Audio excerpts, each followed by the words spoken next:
Good evening. We bring you the latest in the world of sports. I'm Paolo Del Rosario. We give you the conversations you want to hear from your favorite sports icons and athletes. I'm Lara Liman. In tonight's game plan, six-time PBA champion LA Tenorio joins us to give out his very own PBA Best Ever Awards. Let's find out which of his teammates and opponents will get recognition in LA's categories. Stellar setters Jem Ferrer of the Perla Spikers and Jasmine Nabor of Cherry Tigo also join us live. And since Jem and Jasmine are joining us tonight, we'll also break down what makes for the ultimate volleyball setter in the Premier Volleyball League. Buckle up, sports fans. Let's get in the game. Golden State Warriors forward Draymond Green caught the world's attention yet again after his statement that he is the best defender to ever play the game of basketball. Now, in the spirit of Draymond's humble claim, the game was inspired to bring back the award season and give out recognition to some players in the eyes of our own analysts. And tonight, four-time PBA Finals MVP LA Tenorio will be doing the honors to give out his very own best ever awards for his all-time teammates and opponents. LA, welcome back to the show. Hi, good evening everyone. Good evening sa inyo, Pao and Laura. Hi. Good evening. LA, ito yung pinaka-controversial namin na topic ever siguro eh. Yung best ever awards ni LA Tenorio going into this one. And just to clarify, this isn't a best ever in the history of the PBA. This is best ever na nakalaban mo or naging kakampi mo. Tama, di ba? Hindi naman siguro magiging issue to, no? Hindi naman. Siguro may ma-offend, pero if ever may mag-DM lang sa'yo, if ever yun lang. Okay. Yun lang yun. Okay. All right, Ellie. So, yeah. Okay, I guess without further ado, before any violent reactions, let's begin. Siyempre, so violent reactions yan. Meron yan. Okay. Para wag na lang natin ituloy. Next topic. Okay. Sige, LA, do you wanna mention your first award? I think you have your best ever defender award. Who did you choose for that? Best ever defender. I will go to Gabe Norwood, number 1. No, every time I play against Gabe, against Rain or Shine, I'm really having a hard time with Gabe kasi he's the one guarding me. Kasi yun nga, he's long and he's really a great defender. You know, yun naman talaga yung parang strength talaga ni Gabe is to really to defend. So I'm really having a hard time when Gabe is guarding me. And the other one is of course Chris Ross. You know, same position, and he's one of the best talaga in his position, no, as a defender. He can guard an import also. So syempre, obviously, kaya-kaya niya akong bantayan, di ba? And the last one is Mike Baroka kasi he's very physical, he's very technique oriented player in terms of defending a guard in a guard position. So yun.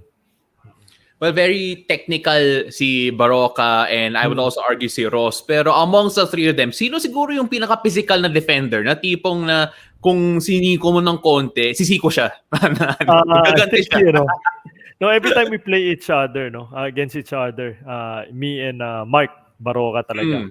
Oh, kasi yun talaga yung, but we're really good friends, no. But yun nga, pag sa game talagang ano kami, parang in Tagalog parang kiskisan talaga ng yung kiskisan talaga ng katawan, yun talaga yung he's very physical, aside from very technique oriented defender, because he was coached also by Tim Cone, no? I coach Tim, so very technique oriented yan for sure.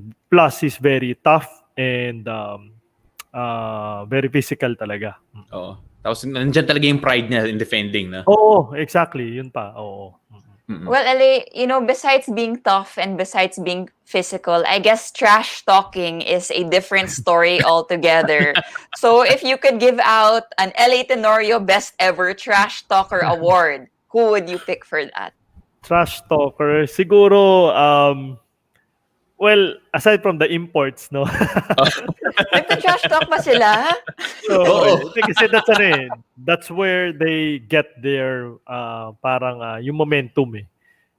Syempre, 'di ba? Ganun sila eh. But mga PBA player wala naman. Siguro dahil mas nakakatanda ako sa kanila. So siguro wala naman for a local player, wala naman yung Local mga play, trash okay. talker. Oo. And most of the players from the PBA are really good friends of mine. So kaya medyo wala kami. Kung meron man, nagbibiroan kami sa loob ng court. Yan. Si Coach Yeng, alam ko nagta-trash talk siya sa mga players niya minsan eh. Pero sa opposing players, nagta-trash talk ba siya? Hindi ko na nga binanggit eh. Ako na yung babanggit kasi alam ko na-mention mo eh. Si Coach Cheng is good at siguro for me, aside from trash talking, is mind games, no? Si Coach Cheng ganun, even with his players. Kasi alam naman natin si Coach Cheng, yung personality niya, is talagang parang very intimidating. 'Di ba? Even you guys, siguro yung mga reporters, 'di ba? Parang very intimidated kay Coach Cheng whenever you talk to him. But he's very nice. He's a nice person to talk to also. Kasi actually isa 'yun sa mga naging bucket list ko na as a PBA player na ma-coach under him, and I had an opportunity na ma-coach niya ako nung FIBA qualifying na nakasama ako sa kanya dito sa Mall of Asia, and akala ko talagang very intimidating siya. So ganun siya mag mind games talaga, and pagkalaban mo siya, kahit nakasama mo na siya ng matagal, talagang tina-trash talk kanya. So, Relao?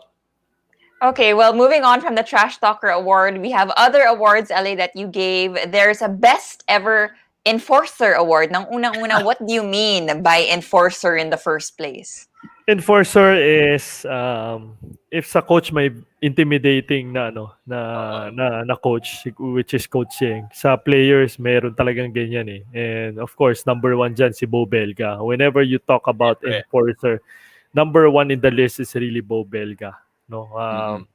Pero nung hindi naman niya ako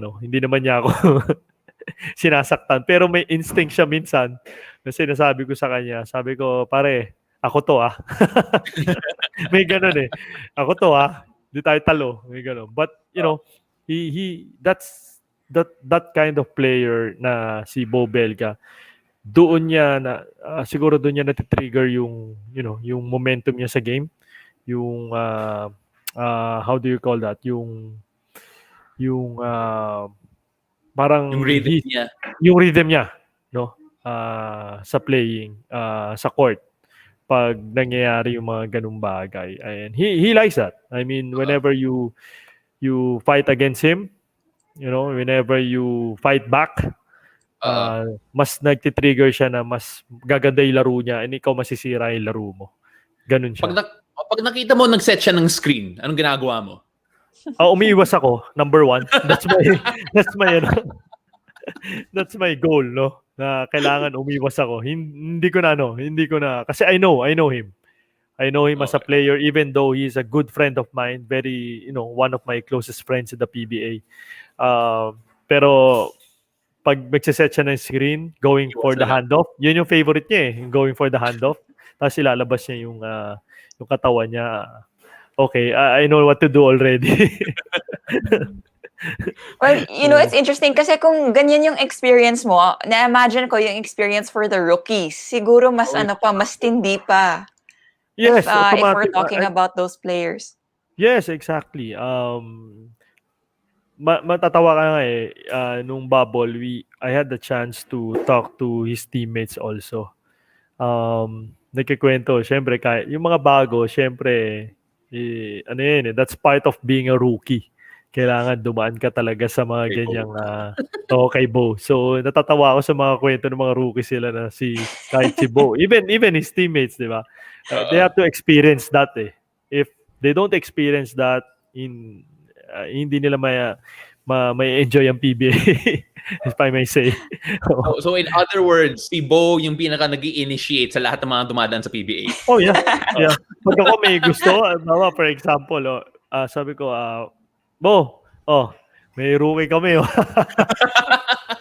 Inuunahan ko na siya. Okay. Sige, Lau, next na tayo. Okay, well, now I'm wondering if Bo is gonna send us a message when he watches this episode. But anyway, moving down the list to, I guess, a more friendlier award, we have LA Tenorio's Best Ever Leader Award. And in my eyes, LA, as a fan, ikaw yung leader from a lot of people's perspective. So for you, who would you choose? For me, I became parang a leader because of my experience also playing against and playing with these players, no. Number one, siguro unahin ko na si Coach Olsen Rosella. I played with him. I had an opportunity to play with him in San Miguel when San Miguel drafted me back in 2006. So I had an opportunity, and he's really my mentor way back when I was playing in Ateneo, because he's also an Atenean. Siya yung talagang tinitingnan ko, and I had an opportunity to play with him in practice, in games, and I had an opportunity also na nakalaban siya. So nakita ko talaga how he leads the team, outside the playing court and more so in the playing court. Kaya baga doon ko na pattern din yung game ko, kung nakikita nyo yung game ko, and when I don't know kung naabutan si Coach Olsen, but naabutan ko. Pag nakita niyo siya maglaro, that's where I pattern my game until now. Okay, yeah, I see that. And the other player is, of course, Jimmy Alapag. He's the great leader. For me, wala akong masasabi as a leader for him. Even though you're a local o he's a Phil-am, 'di ba? Minsan may ganun 'di ba, na may parang language barrier na kagad, number one na kagad na problem yan eh. But Coach Jimmy, if I may say Jimmy, siya yung isa sa mga leader na talagang during our time together as a teammates and as magkalaban kami, talagang ang dami kong natutunan sa kanya. The way he talks to his teammates, the way he motivates his teammates. He's very vocal about it. And he's more on siguro masasabi ko si Jimmy more on action than words. When he say let's go, alam mo na yun gagawin niya rin. Na mas matindi pa dun sa let's go na pagkasabi niya. Alam mo yun, may mga ganun simple words like that, parang makikita mo sa kanya the way he plays, the way he to handle the team. So yung dalawang player na yun.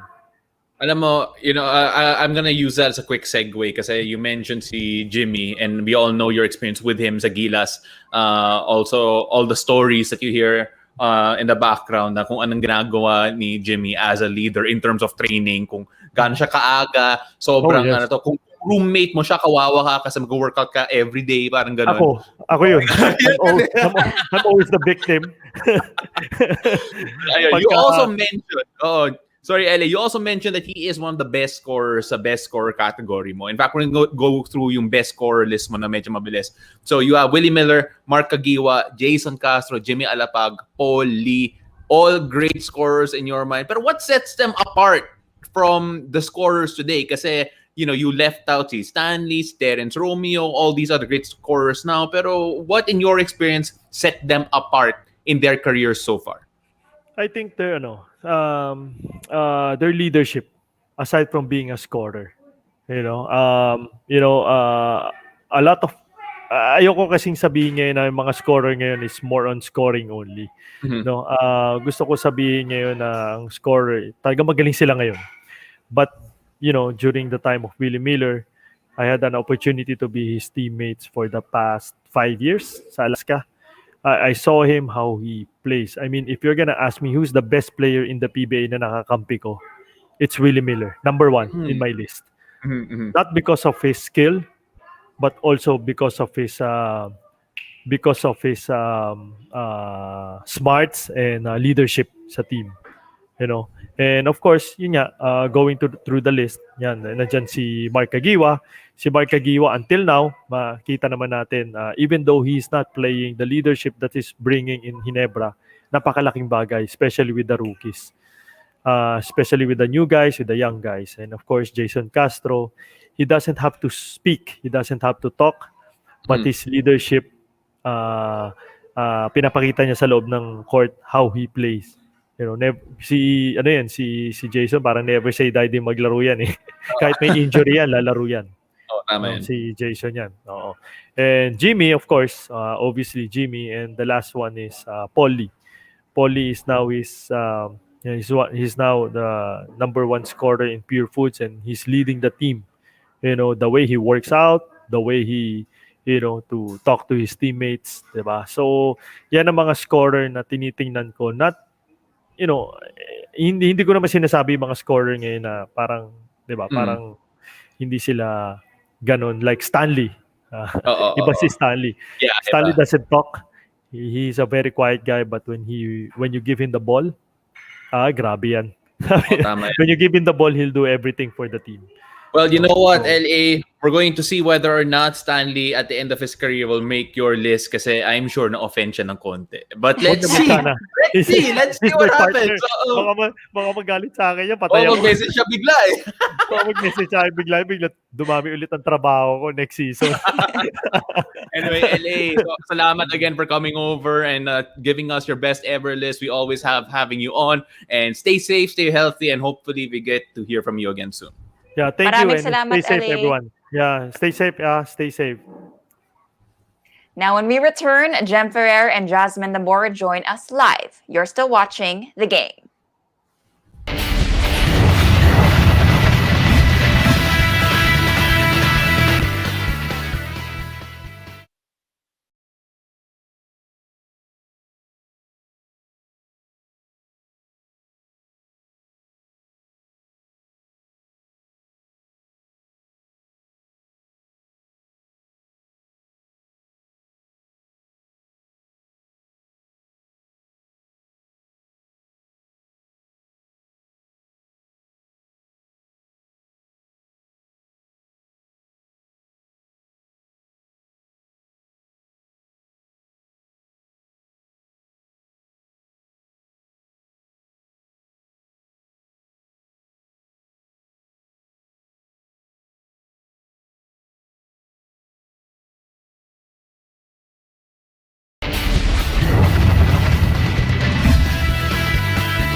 Welcome back to The Game. 999 days ago, or approximately 143 weeks, July 6, 2018 to be exact, was the last time Jem Ferrer and Jasmine Nabor faced each other during the semifinals of Premier Volleyball League Reinforced Conference. Now, with Jerry Tigo and Perlas being part of the PVL, the record-setting playmaker and the sensational setter will meet once again and possibly square off inside the court. Now, how excited are these stellar setters to face each other once again? Let's find out from the setting master, Jem Ferrer, and towering playmaker, Jasmine Nabor themselves. Idols, welcome to The Game.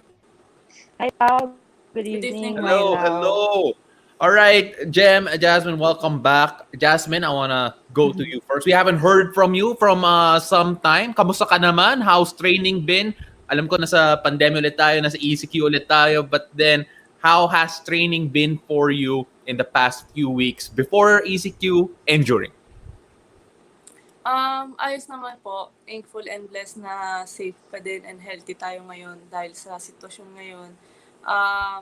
Yung about sa training po, before during pandemic po, home workout lang talaga, focus sa body weight, sa mga basic para hindi mawala yung basic natin, of course. Tapos, thankful naman na nagkaroon ng opportunity na mga pag-training ulit. Well, Jem, narinig namin from Gretchen Ho that yung training mo, it's a bit more different, it's a bit more difficult kasi your position means that you have to train with different groups before this whole ECQ lockdown started. So, kumusta naman yung experience na yon, having to put in more work, literally twice as more as some of your teammates dahil nga sa position mo, dahil sa how the game goes sa volleyball? Actually, we started our core training last March 15, but then the management decided to cancel their training kasi nga there are some areas here in NCR na lockdown, and this week ECQ tayo. So regarding naman sa training, there are a lot of adjustments kasi when it comes to face-to-face training, parang only 5 players are allowed per batch. So I need to work double time kasi after my batch, kailangan kong mag-train again with another batch just to be able to catch up with the newbies in the team. Mm-hmm. Well, Jem, speaking about your training and other players that you have in your team, we actually talked to one of your new teammates yesterday, si Jo Maraginot, and she gave you a special mention or special shout out because she said that you're one of the teammates she's most excited to be with. What are your thoughts about that? How excited are you to see Jo on your team? Well, I'm really excited to play with Jo kasi when she entered Ateneo, I wasn't able to play with her. Parang hindi siya naka-line up during her first year. So far, nakita ko naman siya playing with Ateneo. Sobrang okay naman. So I'm really excited to play with her this season. Mm-hmm. Well, speaking about playing with each other, Jazz, the last time you played Gem was 3 years ago. That's no joke. 3 years ago, 2018 pa. Since the last time you actually faced off with one another. How excited are you na makakalaban mo ulit si Jem and makabalik yung volleyball in general, especially during a year na magbabounce back yung volleyball after what happened in 2020? Okay, I think we lost Jazz for a bit. Pero Jem, again, 2018 is the last time you got to face Jazz. How excited are you to be able to, look forward to something na isang liga, nandyan lahat ng mga nakalaban mo dati when you were younger and some of yung mga idols mo even today. How does it feel na yan yung abangan mo? Well, I'm excited to play against Jazz kasi when I play against her, she was under Coach Roger na alam ko na yung tinuturo sa amin before ni Coach Roger. So, I know marami siyang natutunan with Coach Roger, and right now, their new team, Charity, I'm expecting na magiging okay yung gel nila inside the court now that she's with her ates from NU, like Santiago sisters. Of course. And Jazz, I think you're back right now. So, how Sorry, about that? nawala po internet ko. Okay lang. You know what? That's what we go through right now in this work from home setup. Pero just facing Gem again for the first time in 3 years, what do you have to say about yung prospect na yon and facing some of the other players na siguro hindi mo nakalaban in a couple of years kasi dati separate leagues and now all part of one league?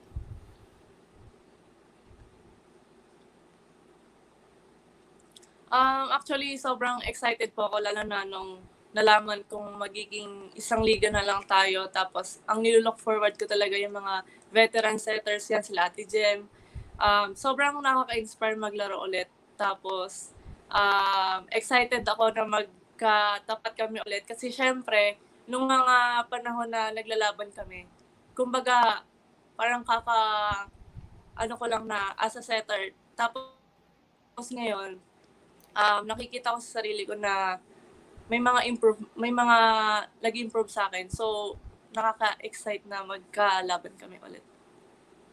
Well, obviously, girls, it's been a long time since anyone has seen volleyball action. And I don't know, maybe things have changed about you as players because of this break. I know it's been a while. So, anong Gem and anong Jasmine ang makikilala namin ngayon sa pagbabalik ng PVL? Gem, would you like to start? Me?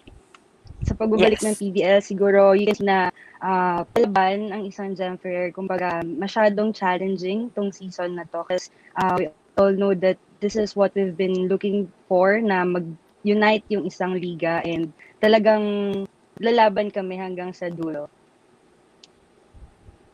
And ikaw naman, Jasmine.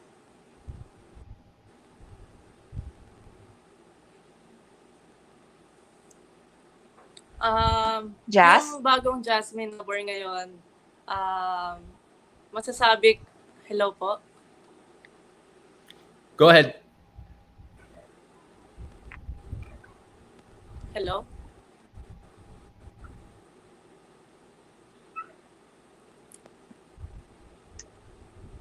Hello? Okay, so may konting delay si Jasmine, and Jas will try and fix that in just a bit.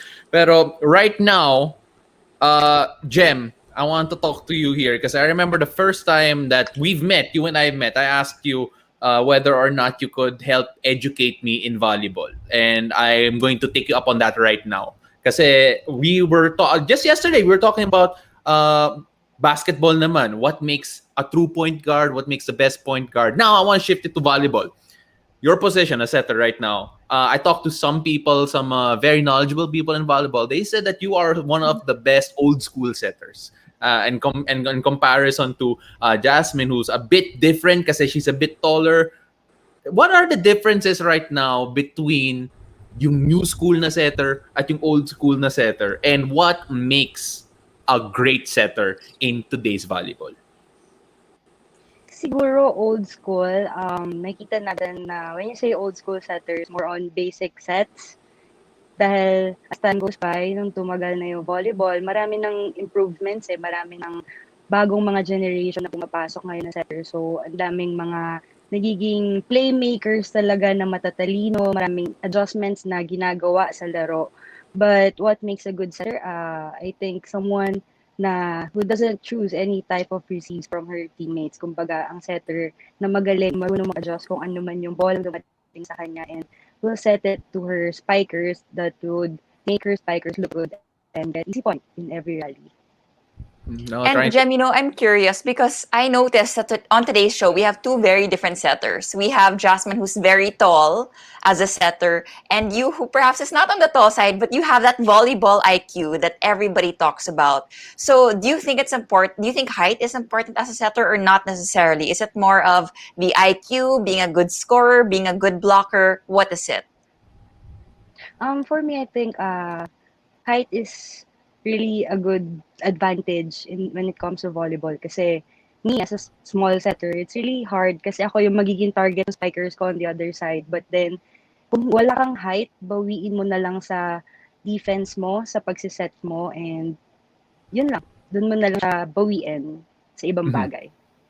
All right, so unstable yung connection ni Jazz. So Jem, we're going to ask you to educate us on this even further. Pero looking at the setters today, we have so many great names. I'm sure we can go through a lot of them. But let's play a game. Let's try to make the perfect setter. Okay, you pick yung the perfect size, the perfect skill, the perfect mentality. Okay, if you can pick one attribute from all of the great setters that we have right now and put them all together, what will that be? Let's start off first muna with yung physical profile. Who has the perfect setter body sa palagay mo? Siguro, I think Rhea de Macolangan. Kung perfect body kasi meron siyang height and then skills niya nandun na. So, madali sa kanya mag-block talaga kasi malaking bagay talaga yung blocking sa loob ng court, especially if you're playing against taller players. All right, so let's go through it now. Yung wits, yung tipong yung IQ, and then yung skill set. Who are those players that gusto mong kunin to make the perfect setter? Sa akin naman, when it comes to skill sets, volleyball IQ, Gia Morado kasi she knows how to set different type of sets talaga, like low fast sets, high fast, and everything. And talagang inaaral niya yung spikers niya. She knows how to make her spikers look good. Kaya alam mo yun, medyo easy point na lang yung gagawin ng spikers niya. Talagang si Gia yung nagdadala sa kanyang spikers. Well, Gia and Jem, I would mention you too, Jem. Everybody should look up to you as an excellent spiker. So, maraming salamat, Jem. It's been a pleasure having you on the show, and hopefully you can come back soon. Thank you again. Yeah. Thanks, Lau. Thanks, and thanks, Pao. Stay safe, guys. Thank you. Stay safe. And thank you also to Jasmine Nabor. Her connection got cut, but we at least got to talk to her just a little bit. It's great to know that she's healthy and great to know that she is doing well. And with that, thank you all for watching. I'm Laura Lehman. Catch us on weekdays at 7:30 p.m. here on One News and 8 p.m. on One Sports Plus. I'm Paulo De Rosario. This has been The Game.